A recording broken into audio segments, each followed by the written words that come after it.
ঘরের খাবার তো ঘরের খাবারই, সে যেটাই হোক না কেন। ঘরে তৈরি যে কোনো খাবার আমার কাছে অমৃত। আমার খুব ভালো লাগে নিজের হাতে রান্না করা সব খাবার খেতে।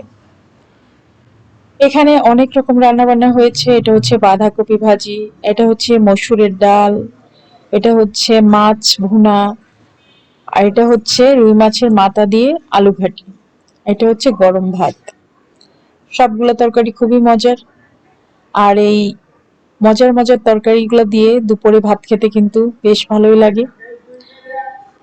আর এখানে যে রুই মাছের মাথা দিয়ে আলু ঘাটি করেছি, এটা আমার বাচ্চা ছোটটা খুব পছন্দ করে। মাছের মাথা মূলত আমাদের বাড়িতে আমার ছোট মেয়েটাই বেশি খায়, কারণ আমার খেতে ভালো লাগে না। আমার বড় মেয়েও মাছের মাথা খায় না, শুধু মাছের মাথা আমার ছোট মেয়েটাই খায়, আর হচ্ছে আমার হাজবেন্ড। আর মাছ খাই আমরা সবাই, বাট মাছের মাথাটা আমাদের বাড়িতে কেউই খেতে চায় না, শুধু ছোট মেয়ে আর আমার হাজবেন্ড ছাড়া। ওরা দুজনই খাই। তো এই তো আমার সুন্দর সুন্দর রান্না বান্না হয়ে গেছে, এখন শুধু খেয়ে নিতে হবে। খুব দামি কোনো খাবার না, বাট খেতে অসাধারণ।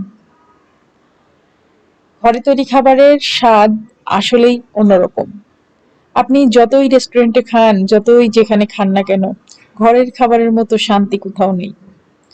ঘরের খাবার তো ঘরের খাবারই।